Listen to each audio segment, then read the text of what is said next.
Hello everyone, this is Abdul Razak, and today in this episode we are going to look into the cooling measures introduced by the government of Singapore on the 15th of December 2021. Okay, for the seasoned investors and those of you who have already been in your property journey, you would be well aware of these terms ABSD, TDSR or LTV. But this is for those guys who are new. I've got calls coming in from guys asking about what are these new cooling measures about and how it's going to affect. Well, this episode is for you guys. Okay, shall we begin? Okay, so what exactly is happening? What has caused the government to introduce these cooling measures? Okay, what we are seeing is that despite the COVID, the prices of properties have been appreciating. There is a strong demand for the properties, and especially for new launch projects, we are seeing projects being snapped up on launch day itself. People are just waiting to get their hands on these properties, and not only that, and we are seeing the en-bloc fever that has been coming back again. So this could have caused the government to be concerned about what's going on in the property market.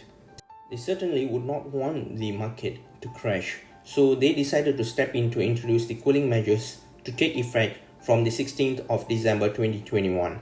And the government remains vigilant to the risk of a sustained increase in the housing prices relative to what the people are earning. They also felt that if left unchecked, the prices could run ahead of economic fundamentals and raise the risk of a destabilizing correction later on. And the borrowers are also vulnerable. As we know, the interest rates are at an all-time low. So we are talking about slightly over 1%, and these things are not going to last. Especially the Fed has been hinting of interest rate hikes recently. And if such a thing happens, the local banks, we can expect them to raise the interest rates as well. So borrowers have to be careful when they are taking up loans so as not to overstretch themselves. And they should also be prepared to manage any increase in the monthly installments should the interest rates be raised in future. So basically, there were three measures that were introduced in this round of cooling measures. I wouldn't say new, but these were already in place. But rather, I would say it is a tightening of the cooling measures that were already in place. So the first thing is they have increased the additional buyer's stamp duty rates. Secondly, tightened the total debt servicing ratio, and then finally they have reduced the loan to value for HDB loans. Okay, when we buy any property in Singapore, we are subjected to the buyer's stamp duty. So this ranges to around 3% to around 4% depending on your property value. So the additional buyer's stamp duty, or the ABSD, this was one of the set of cooling measures that was previously introduced by the government. So this is not something new, what we are seeing now, but I would say it's rather a tightening of these cooling measures. So the ABSD amounts have increased. Previously they ranged between 12 to 25%, and they have tightened some more. That means they have increased these ABSD amounts. So we'll go deeper into that. Okay, previously the additional buyer's stamp duty, they were in place from the 6th July 2018 until 15 December 2021. So at that time, we can see that there is no ABSD for the first residential property for Singapore citizens, and it begins to rise for the second, third and subsequent properties. Similarly, for the permanent residents, there was a minimally 5% ABSD, and then it increases from the second property onwards. And the same goes for foreigners and entities, where they'll be paying 20% and 25% respectively. Okay, so what we are seeing with effect from the 16th December 2021 for Singapore citizens and permanent residents, as long as it's their first residential property, there is no change to the ABSD payable. But for their second, third, or subsequent residential property, we see an increase as shown in the table, and for foreigners we see a 10% increase, and for entities we see a 10% increase as well. And for an illustration, we are going ahead with a case study to compare the ABSD payable if a second property worth $1.2 million is bought by the different categories of buyers. So as shown in the table, the Singapore citizen would be paying $144,000, the PR $180,000, foreigner $240,000, and an entity would be paying $300,000.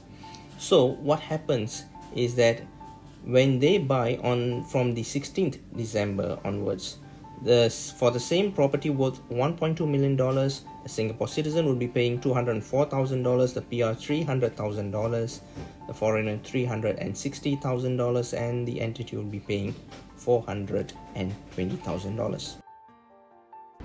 Wow, that's a significant amount of money one has to come up with the additional buyer's stamp duty. I mean, these are measures the government wants to cool the property market and doesn't want it to be overheated.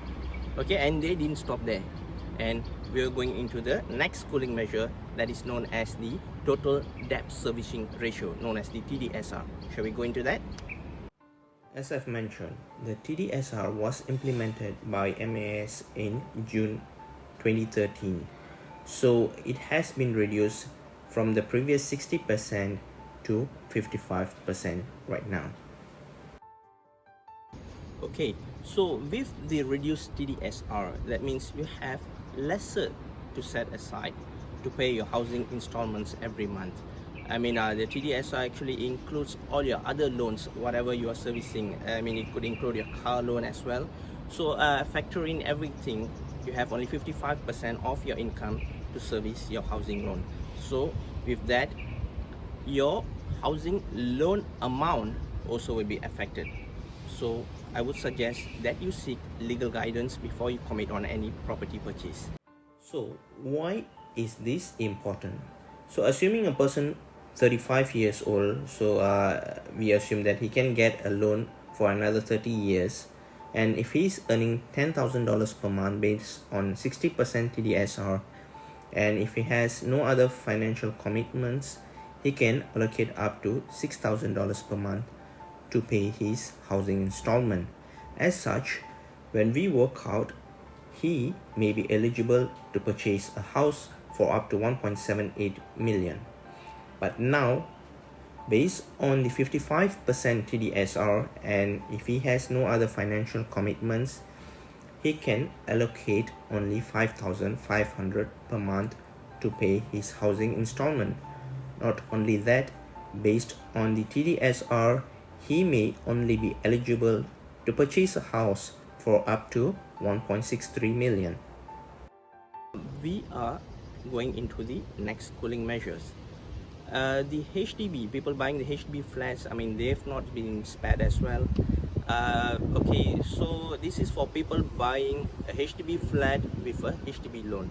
For bank loan, they are not affected, but people who are getting HDB flat and the HDB loan, the loan to value ratio has been reduced from 90% to 85%. So shall we look into how it affects you?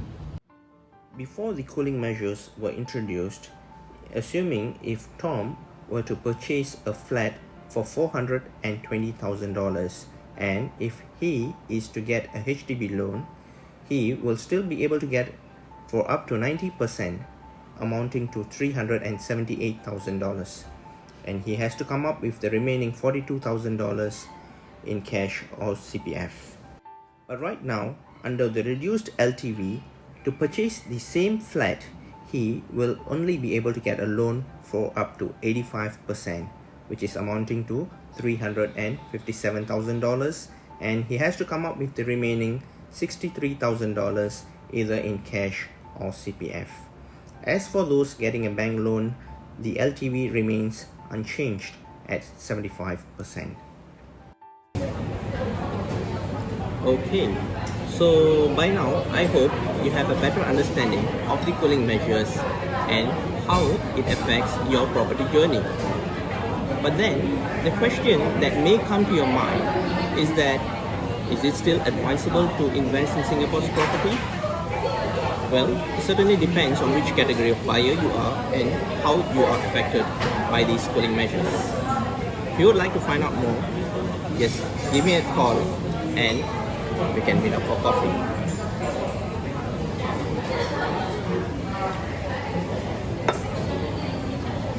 See you soon.